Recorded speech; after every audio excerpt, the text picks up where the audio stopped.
আসসালামু আলাইকুম, জাগরণ স্টাডি পয়েন্ট থেকে তোমাদের সকলকে স্বাগত। দেখো আরেকটি এমসিকিউ যেটা দিনাজপুর বোর্ড 2020 আসছিল।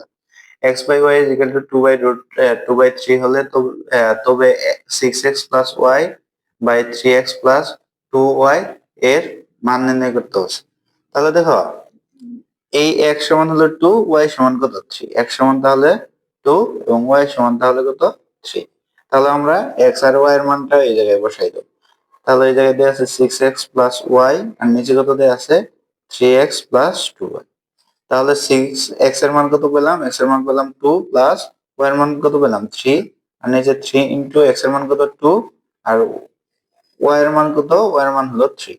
তাহলে হয় কত 6 দুগুণে 12 প্লাস 3 আর নিচে হয় 3 দুগুণে 6 প্লাস 3 দুগুণে 6। তাহলে উপরে কত হয় 12 আর 3 যোগ করলে হয় 15 আর নিচে হলো 12। তাহলে আমরা যদি 3 দিয়ে কাটি উপরে হয় 5 নিচে হয় 4, তাহলে উত্তর কত হয় 5/4। দেখো 5/4 কততে আছে গ নাম্বার। তাহলে আমাদের প্রশ্নের অ্যান্সারটা কত হবে গ নাম্বার। আশা করি অ্যান্সারটা বুঝতে পারছো।